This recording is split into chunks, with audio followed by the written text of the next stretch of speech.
Thank you for listening to this podcast from TRE, Talk Radio Europe, your voice in Spain and around the world. For more information, please visit TRE.radio. TRE in the afternoon. Presented by Hannah Murray. Good afternoon. It's just gone 5:05. You are listening to Women Talk with me in the studio today, Sue Hall, Mary Carmen and Lotta Segal. And you're sitting in the order that I've written your names in, which is great. I love it when that happens. Hello, good afternoon all. Hello. Hi, Hannah. Nice to see you all. Thank you for coming in. If you are listening at home and you'd like to get involved, if you have any comments, you can contribute to the show. Here's how. To contact TRE, please call 952 78 4000. Email studio@tre.radio. Send us a WhatsApp on +34 645 99 67 95. What a beautiful day, it's a wonderful life. Okay, I always like to start with food if we can, and I found an article to do with food and also the cost of food. So this is talking about a place in Wales, a beach cafe in Wales, and the headline is 2 slices of toast, that will be £4, please, but it is buttered, hand-cut and served by lovely staff, says Welsh beach cafe boss. But it's literally 2 pieces of toast that have been buttered, costing £4, which is what, €6? About 5, yeah. About so 5 and a bit euros.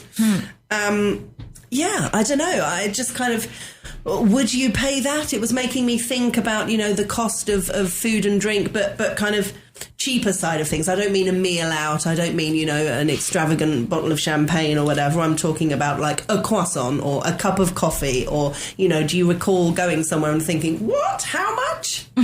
Yes. Yeah. Yes. In San Pedro, for example, all the places are getting very, very expensive. And the last time I had a sparkling water, one sparkling water was €4.40. No. Crazy. Wow. I don't know That's why a I lot. paid it. I should go. But I understand that if they are paying wages and they are paying electricity bill, that they ask for that money because they have to pay stuff. Yeah. But just if you don't like, just don't go there and go to another place that is cheaper, and that's it. I mean, it can depend on the place. You know, we all know places, you know, the beach clubs, the expensive restaurants in certain locations. You expect to pay a bit more. You know, you might get a coffee in San Pedro for $1.50, but if you go to a beach club, it won't be $1.50, and it might be exactly the same cup of coffee. So you know that you're going to pay different things in different places. But yeah, I think the thing about that article as well is it's a particularly poor part of Wales. So it's not really catering for the locals, is it? It's catering for the tourists. And tourists are just so used to being ripped off wherever they go, you know. I think the interesting thing for me about the article was that he's chosen, you know, freshly baked, lovely bread. He's cut it into big, thick slices instead of just a regular sliced bread. If you go to Joe's Cafe down the road, that's what you'll get, and it's probably half the price, you know. But he's chosen, no, I'm going to do this really beautiful bread. Everyone's going to love proper salted butter, and, you know, put my most attractive waitress on the scene. the whole package in. Yeah. But I think they are catering for tourists that are at those sort of prices. You know, the locals just won't be able to afford it. I've paid an interesting... I always observe how much a croissant is. I haven't had one in quite a while now, but I went through a phase of really enjoying croissants, and I'd often get them take away. You know, if I'm sitting down and having coffee, I might have it toasted with a bit of jam or whatever. But sometimes if I'm rushing about and I think I just fancy a croissant, I'd run into a cafe, restaurant or whatever that's open for breakfast and ask for a croissant to take away. So it's had nothing done to it. It's just the croissant, not cut in half, not toasted, anything like that.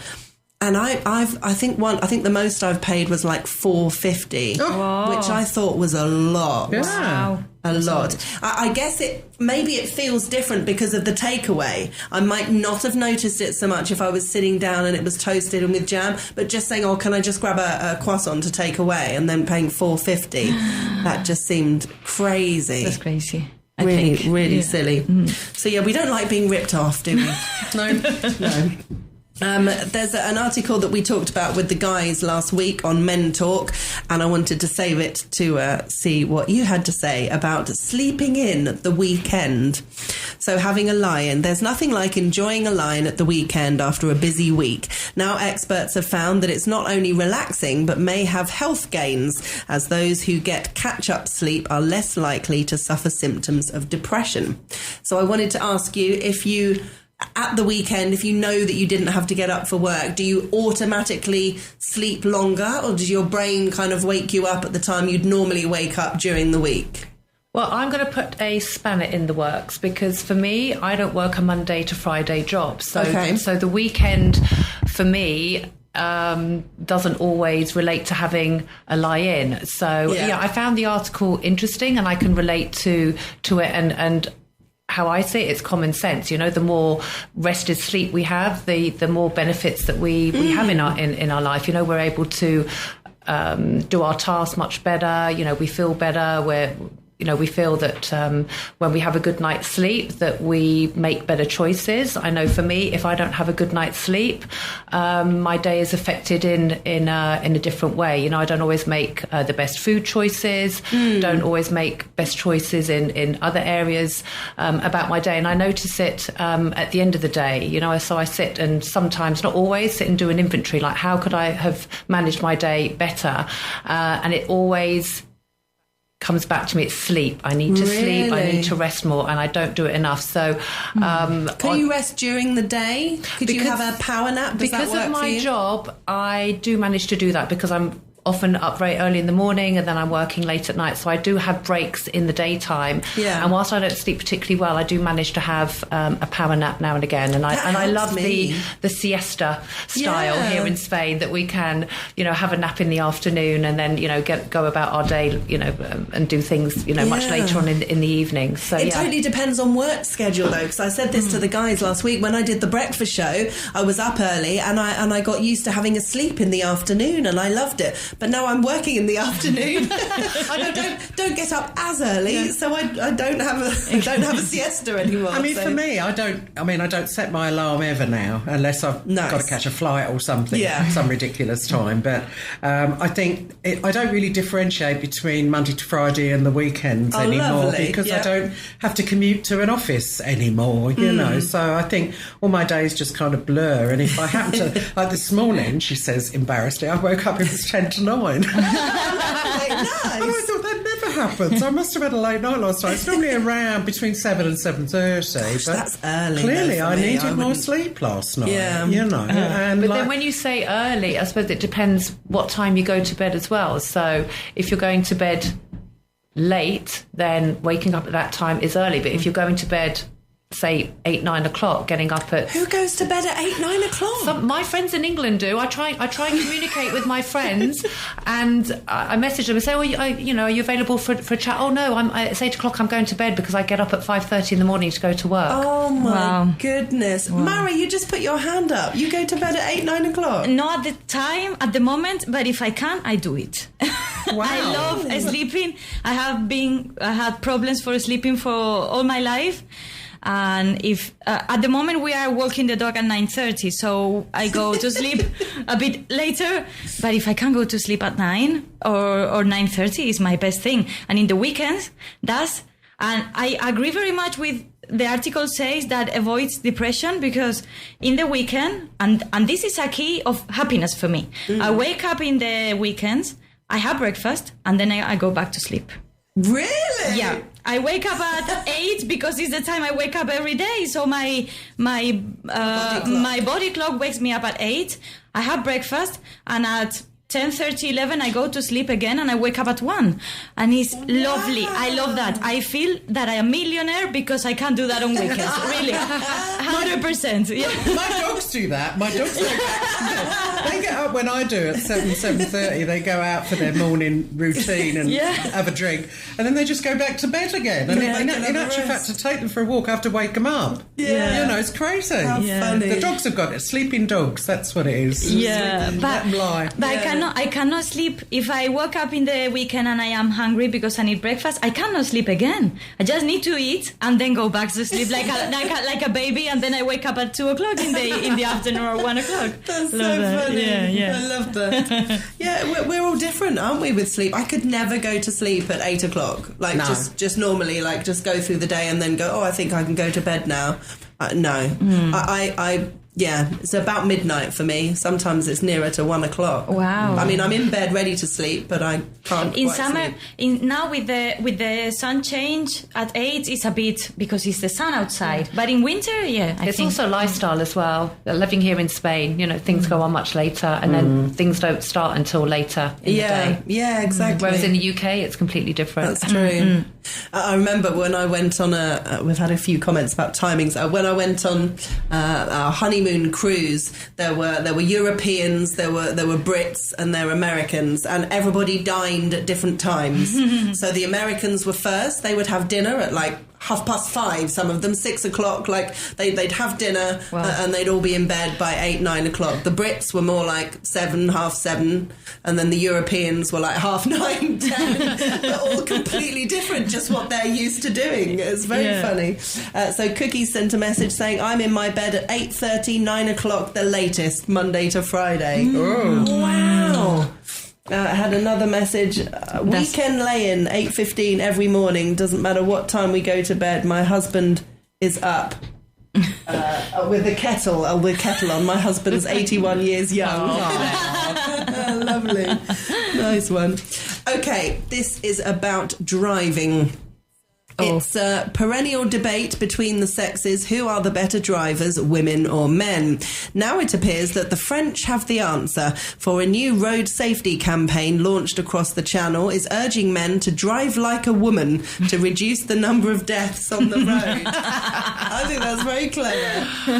Well, I drive for my job, so I'm constantly on the road, and I'm faced with numerous challenges, you know, both from men and women drivers. And just driving here today, someone almost kind of went into the side of me, and from my vision, I have to be careful how I say this.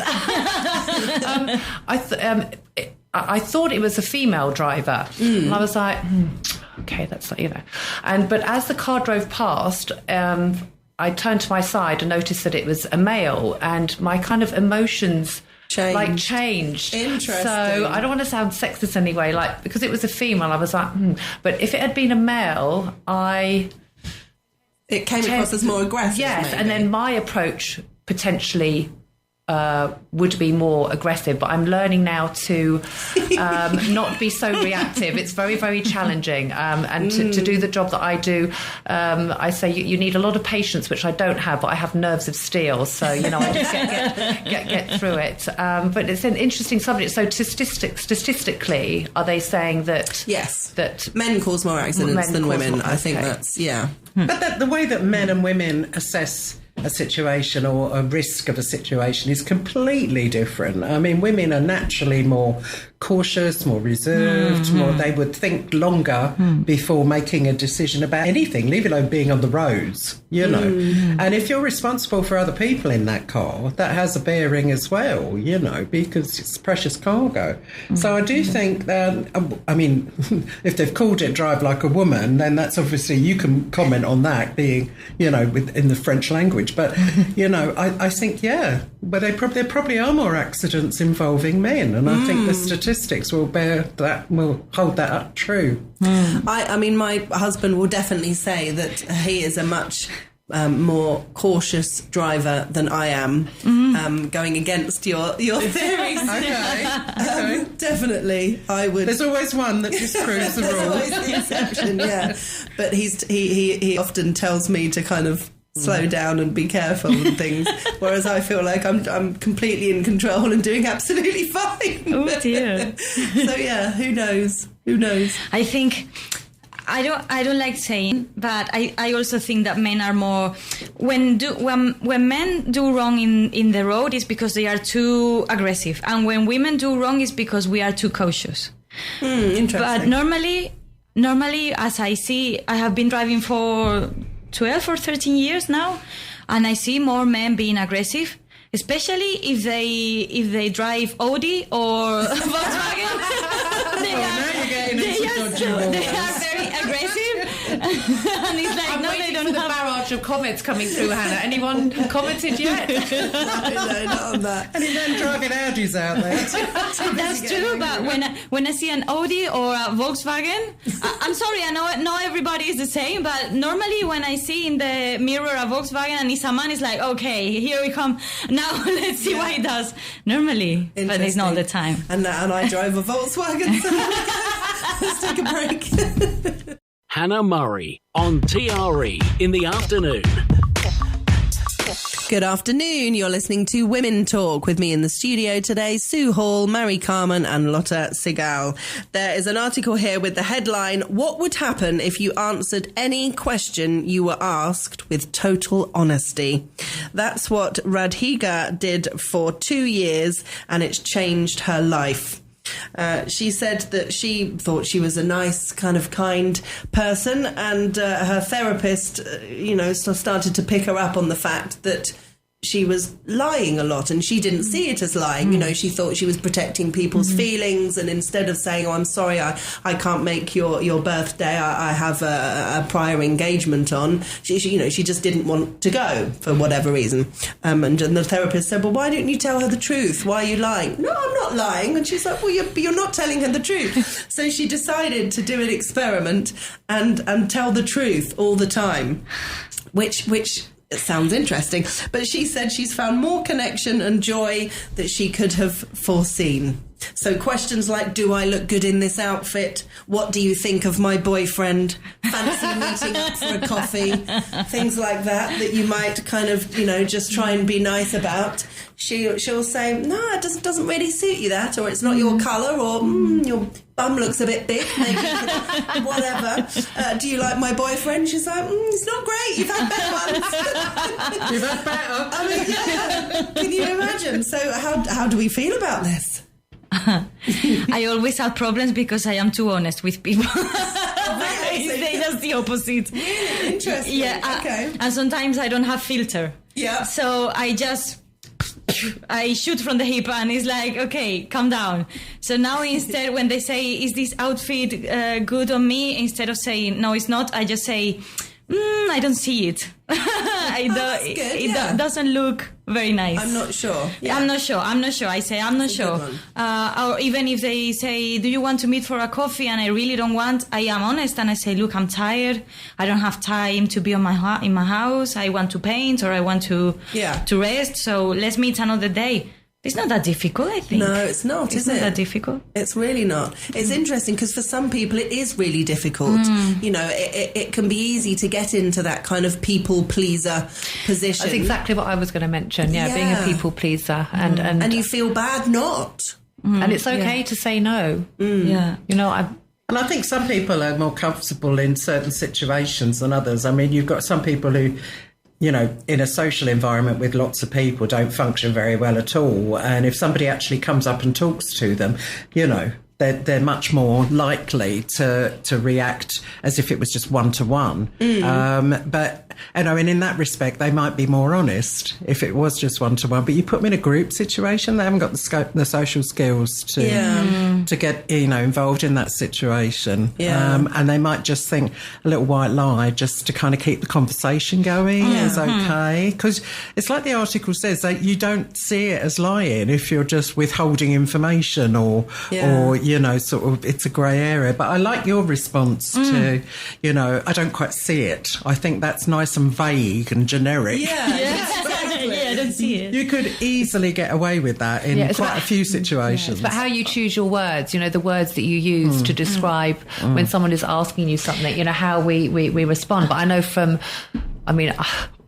I have been very dishonest in the past, and I'm doing my best to live with more integrity and be more honest. But I find it difficult. on many levels. I think the main thing is that you are honest, but you don't have to hurt the other people. So just being diplomatic. For example, in a group situation, if someone say, tomorrow is my birthday, let's meet there, and I will say, yes, we meet. And then in a WhatsApp, or I call her and say, look, I cannot. But I just don't want to say no in front of everybody, or I just don't want to be mean. That's all right. Because I shouldn't be hurting. I just want to be honest.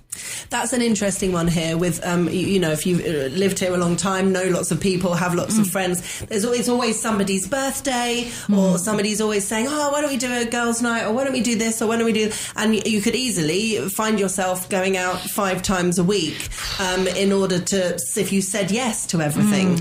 And that can be difficult, but you think, I can't say no, I don't want to go to their birthday, it looks really bad. So it is just saying it in a different way. You can say, and I have said this, I'm really sorry, money's a bit tight at the moment, or I've been out a lot recently, I'm really want to stay in a little bit more, or I'm not feeling 100%. There's lots of kind of things you can say that aren't necessarily lies at all, that can be absolutely the truth. You can be honest. You can actually say, sorry to interrupt, you can actually say, I actually just don't feel like it. You don't need to go into great... Because I find myself, sometimes I go into great detail, and I find myself getting into such a mess and a muddle that it just goes horribly wrong. So, sometimes I give TMI too much information. So just to keep it simple. You can be honest without being brutal as well. If somebody asks for your opinion on something, as you said, Lotta, just choose your words carefully, but be honest with yourself at the same time. You've got to sort of say, I actually don't want to go, or money is tight, or, I've got something else. I've kind of got 2 things on the same night. This is happening to me this weekend. So I have a very good friend's birthday, and she's doing something Friday, Saturday and Sunday. Oh my goodness. So I've chosen just to attend on the Sunday, for more reasons than one. And I've told her in the best way that I can, because I'm doing something actually that I said that I preferred. I think I used the word preferred, so maybe I could have chosen another word. Because then I would take it back on how I would feel if I was inviting friends to my birthday weekend, and friends saying, well, actually, I don't want to come to your, to wherever on the Saturday night, because I prefer to be somewhere else. So I have to kind of turn it around and how I would feel if that was being... It's the phrasing and the word is key, I mean, but to prefer, makes so much sense. You can say, thanks so much, but I'm not really, I don't know where it is or what it is, but, I'm not really a nightclub person, or, I don't really want to spend that much when I go out for dinner. Restaurant prices here can vary massively. And we were talking about this, getting people together to go for a restaurant. And, if you're used to spending a certain amount when you go to a restaurant, and you get together with friends and they want to go somewhere where you're paying €100 a head, people will know, I don't want to spend that, and other people say, it's a special occasion, it's fine. Everyone's different, so you need to be able to say thank you, but this isn't for me, without the person being offended. With a friend of mine, a very good friend of mine, she had her birthday a few years ago, and they celebrated at 10:30 in the night in a weekday, and I am at that time I am sleeping. So I said, look, I cannot go to your birthday this day. I am tired and everything. Let's meet together one day, you and me, and we celebrate our way. We go for a tapas, or we go a special activity, and we celebrate. But because they went for a dinner and then having drinks to a place, a nightclub or something, and it's that's not my kind of thing. Yeah. So I said, do you want to go with me another day, and I invite you to dinner or whatever, and we did that way. Yeah, lovely, and that's absolutely fine. So you can be honest, but if you show your intentions of doing good things, you mustn't have problems, I think. Exactly. And I think that's nice. I think that's perfectly reasonable and more than generous to say, listen, I'll treat you to dinner or we'll do something else together. Whether, there's so many different things you can do. We have friends that are really into exercising and fitness and going out for a smoothie or a healthy juice. And then other friends that, want to dance the night away and drink lots of wine and whatever. And, and then maybe friends that can do both. And, you can kind of pick and choose a bit, I think, and that's okay. Yeah, and not everyone is in the same financial situation as well, Of course, we all have different expenditures, and it's not possible to do everything. So for some of us, we have to pick and choose what we prefer to do. And for me, I find that for me, one of the things I don't like is, I need to take accountability, but it's like going out and spending money and not having a good time. I don't mind going out, spending money and having a good time, but if I'm going out and spending money and I'm not enjoying myself, it's pretty pointless. Yeah. Absolutely. Completely. Mary's like, this is obvious to me. I'd rather be home in bed at 9:30 like Marie Claire. Definitely. We better take a break. Hannah Murray. TRE in the afternoon. Good afternoon. You're listening to Women Talk with me in the studio today, Sue Hall, Mary Carman and Lotta Segal. There's an article here about the Bridgerton star, Nicola Coughlan. She said, we are more judgmental about women than we were back in the 1800s. She's about to appear in a number of risque scenes in the next series of Bridgerton. But she said fans of the Regency era drama who think attitudes to women and their sexuality have come a long way since the early 1800s are wrong. In fact, she says women are more judged than ever. Men can sleep with as many women as they want, but women can't do the same. It's not seen on an equal footing. Yeah, it's kind of true, I think. Oh, I don't agree with that. No? No, I don't. Okay, why? Because I don't think that people are so judgmental with women these days. I don't think so, really. Oh, good. I know lots of men, and I talk to my friends, male friends, and when they talk about women that they sleep with various men or in their lives, you see, and they don't look like angry or anything like that. I think the people that maybe see is that serious, their mind is in the 18th century maybe, so then maybe that's why they judge, because they think like a person of that era. I don't think it's the same at all. Interesting. We have a caller on the line. Hello, you're live on TRE.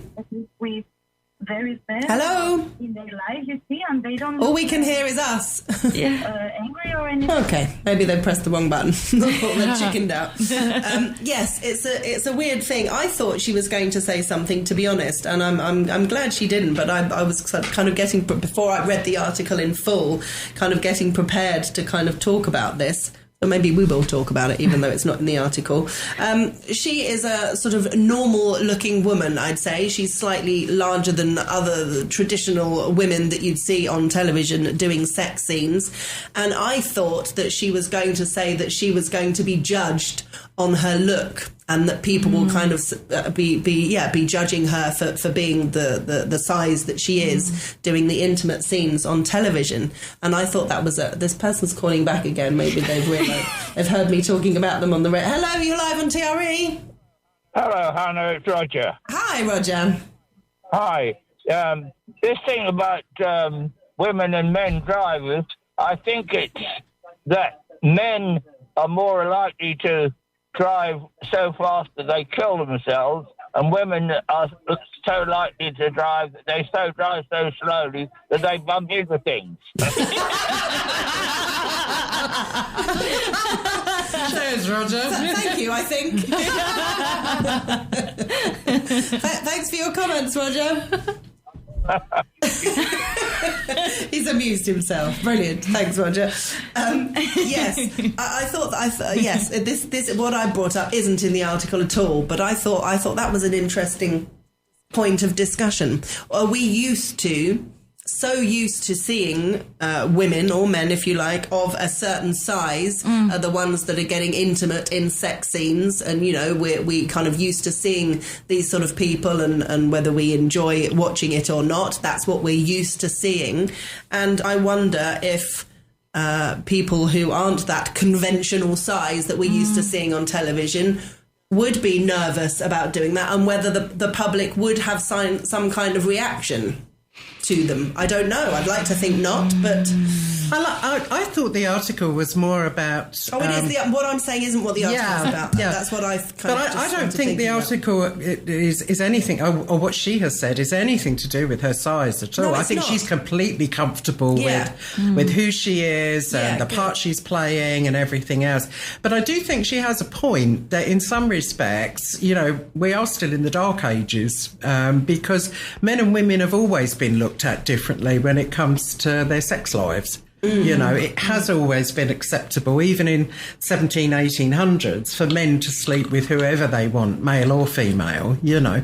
But for women to do the same thing then or now has always been unacceptable. Like with countless partners, you get tagged, you get labelled. Yeah, you get labelled. And I think she's right. I think that hasn't changed. It's just...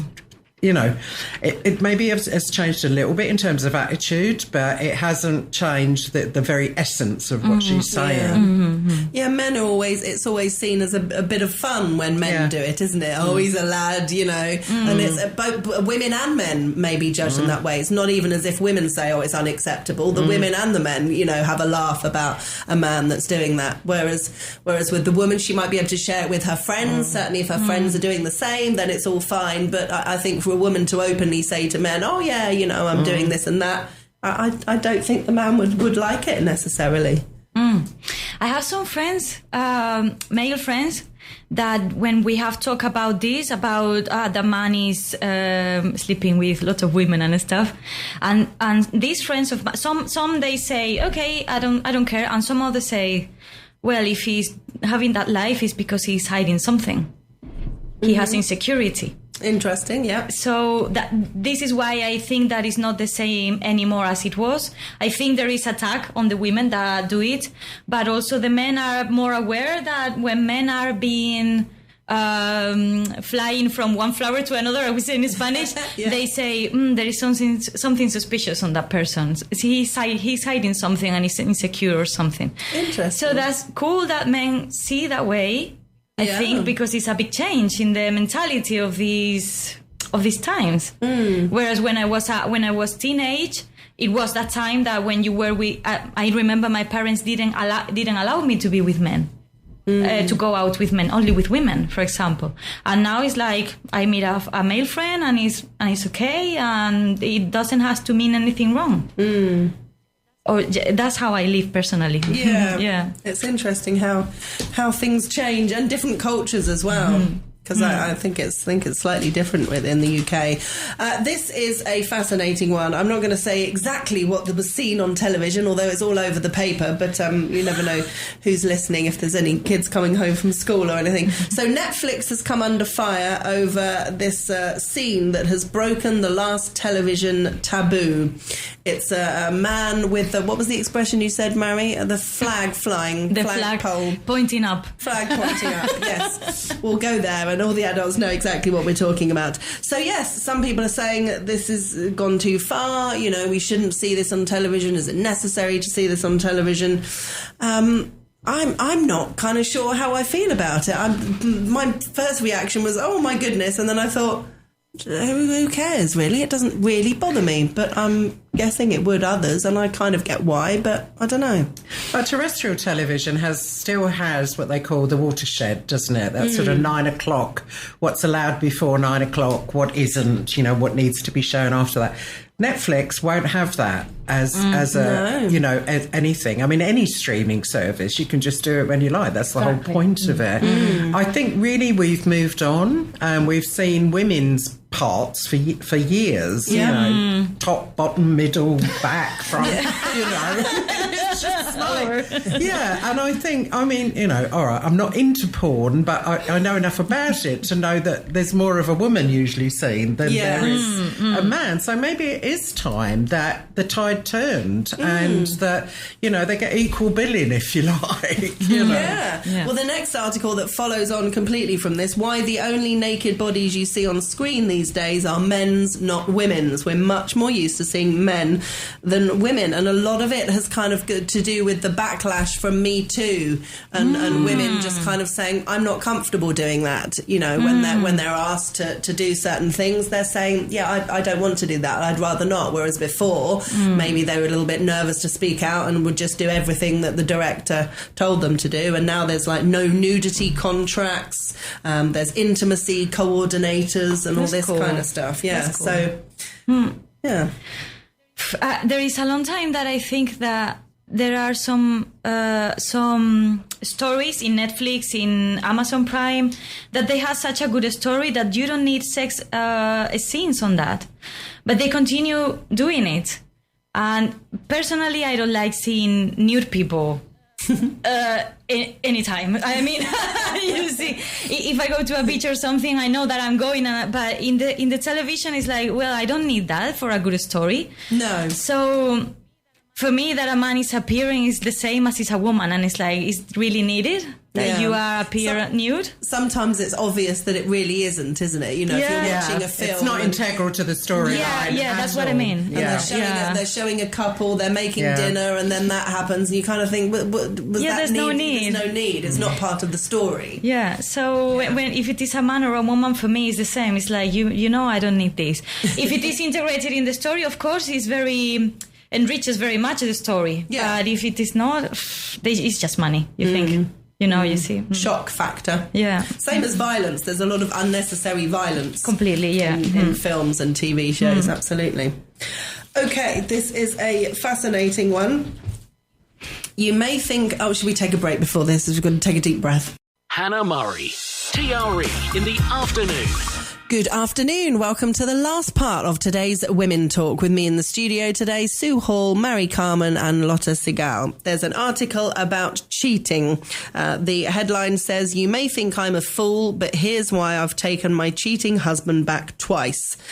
They've got children. That was a big reason. She said, if we weren't parents, I would have walked. And she chose to trust him for the sake of her sanity. It's I was going to say it's a complicated one. It doesn't have to be complicated. For some people, it's very black and white. But I think with, depending on how long you've been together, depending on whether you have kids or not, depending on what you personally define as cheating, you know, some people will say messages isn't cheating. There's no physical contact. Some people will say, it was only a kiss. They were drunk. And then some people, you know what I mean? If it's just one night with whoever, it was a silly mistake. And for others, you know, if it's an ongoing affair, then that presumably for most people definitely would be slightly different. So yeah, any thoughts on whether it's your opinion has changed as you've got older, or whether Well, I have children myself, and I know other friends that have children, and they have stayed in the relationship for the sake of the children, and there's been some form of infidelity on either side. Okay, maybe it's a bit, I don't want to say out of line, or maybe difficult for me to comment because I haven't had the same experience as them. But as I see it as a parent, as an individual, I feel if two individuals stay together for the sake of the children, I think that also builds up some kind of like false image that, you know, it's kind of okay to do that and then stay together. Yeah. So as I see it, you know, if two people are not happy, then you know, they should, you know, part ways and then continue as their own individual lives, but still remain, you know, parents to their children, because it's, you know, like the message, what do we give to our children? I think most children who have come from divorced parents, because I've talked to lots of friends about this, said that they would have preferred, or were kind of, even though it was very upsetting when their parents divorced, they remember arguing and things like that, and said they would have, and then their parents married other people and found happiness with other people, and they said, I'm pleased that my parents got divorced and found happiness with other people, as opposed to staying together and arguing all the time. So it's saying that you're, you know, staying together for the children, unless you're giving the children a nice kind of stable stable family environment to grow up in, I don't necessarily, and this is obviously just a personal opinion, don't necessarily think it's better to stay together just for the kids if you're really unhappy and arguing all the time. And it goes back to what we were talking about earlier about being honest with yourself and other people. Yeah. You know, you can't base any relationship on anything other than complete honesty and trust. And if that gets damaged or destroyed, then you're just lying to yourself as well as the other person. And all the people around, if there are children involved, they're the fallout. You know, they're going to be the main sort of people that suffer. Yeah. And I've actually been, I mean, this is going back such a long time ago now, but what comes to my mind now, I remember actually, I don't know who, it's irrelevant who actually said to me, but I was told that I was selfish for separating. They said to me, oh no, you should stay together because of the children, because of the children, because of the children. Yeah. So that just comes to my mind now. But I know I made the right decision, and my adult children are actually fine. Absolutely. Yeah. And it happens all the time. You know, we see it a lot now. And I'm not saying, it's a great thing to have kids and split up. You know, obviously it's a shame. It would be great if people could stay together. But relationships change. People make mistakes. Relationships break down. And if the two of you aren't happy in a relationship, the children know that. And they suffer. And they suffer. And everyone can be happier if everyone's happier. You know what I mean? Like if the parents can do split up and can find happiness elsewhere, then the child or children can hopefully over time. It doesn't always happen straight away. Sometimes I know it can be difficult with step parents and step children, but sometimes you can end up having an extra mother or an extra father or whatever. And I know lots of step kids who feel like they've got two mums or two dads and love that and feel really lucky to have two sets of parents instead of one. So, if that can happen, then that's amazing for the children. Beautiful. It's more presents. That's the kids love it. Exactly. But I think it's a very complex thing. In each couple, they know their rules and they know each other. But I think in my opinion, one good thing you can teach to your children is that the role of parents is not the same role as marriage.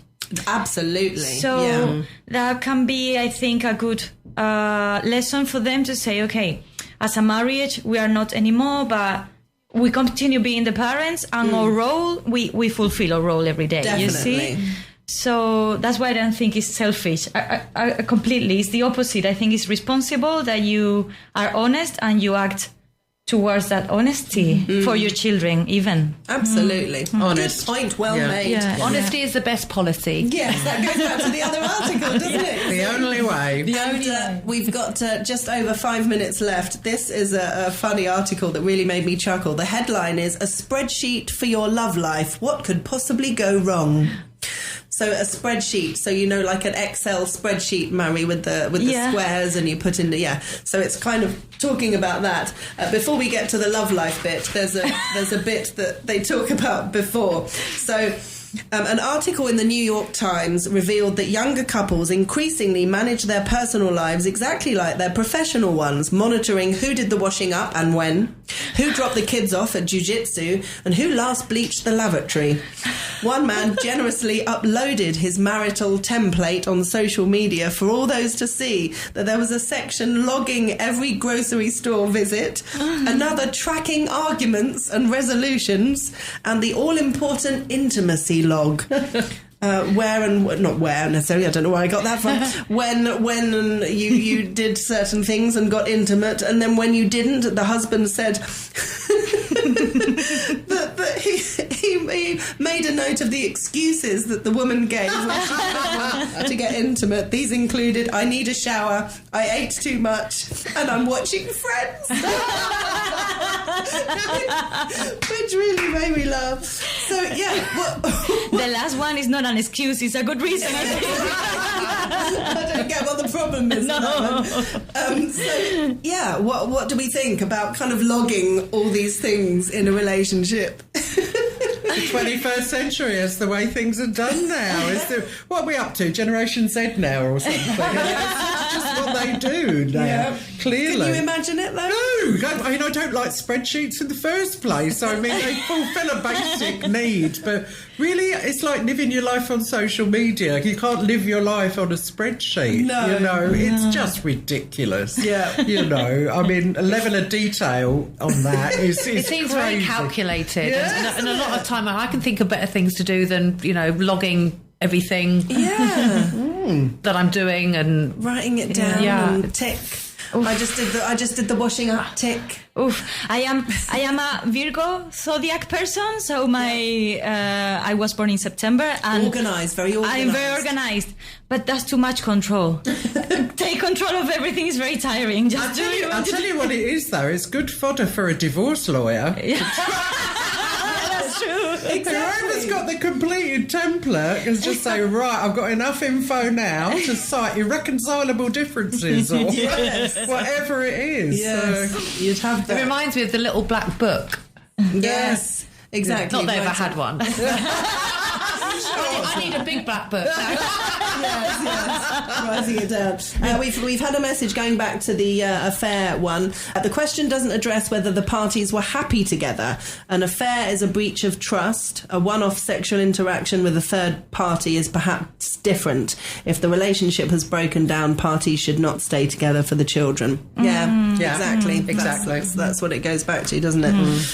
So, we're not going to start a relationship spreadsheet anytime soon. No, definitely very not. tiring. It's too much, isn't it? And we've got 2 minutes left, so we can have a quick chat about sex education. Head teachers are in a mutiny over government plans to ban sex education for under 9s, saying they're already getting less reliable information elsewhere. Can you remember what sex education you had at school and how old you were? I don't think we had any. No? Okay. I was at my secondary school or my grammar school before I even had a clue. Yeah, I think and I was got most of 12. that from mates. I was 12. Yeah. I remember when I was basic. young enough, too young to understand any of this kind of stuff. We played reproduction bingo. My mum was quite surprised but found it hilarious that I went home and I told her, we were playing reproduction bingo. My mum said, what? What's that? And we had to go like, urethra! And like shout out the different areola! And like all the medical names for all the different body parts. And like reproduction bingo. And they were just funny words. Like we didn't know what any of them. That's an anatomy lesson, I think. Well, I remember, like you say 12, that triggered something for me because we had, in our biology class, we were shown a film called To Janet a Son, and it was the birth of a baby. Oh, goodness. Yeah, we were actually shown that, and because I passed out at the end. I'm dragged out, I didn't see the very end, but I did see the birth, yeah. But, that was it. That was our sex education class, where this is what happens when you have sex and have a baby. Yeah. And it was just like... Ours was scare tactics as well. Much later on, we were shown all the different diseases, and they just showed you the male and female parts covered in kind of horrible stuff that was like literally putting you off completely. Going, oh, that's what happened. So I don't think fear is a good thing, but it kind of worked. Tar-ridden lungs to give up smoke. Well, exactly. It's that same thing, isn't it? But it really. Right, we're at the end of the show. Thank you. On that gross note. Cheers, Hannah. Stop there, yeah, sorry. Thank you, ladies, very much. Thank you to Sue, Murray and Lotta. Thanks. Bye. Thank you, And Howard Brereton is coming up next with Spain Today. I'm normally not here tomorrow, but I am. I'm covering GB, not GQ. It'll be HM instead. So at TRE in the afternoon tomorrow with me at 4. You've been listening to a TRE production. If you've enjoyed this programme, there'll be another episode waiting for you next week, right here on this platform, where you can also access our extensive back catalogue of shows and interviews. For more information on our live programming, social media channels and apps, and how to contact Talk Radio Europe, please visit tre.radio.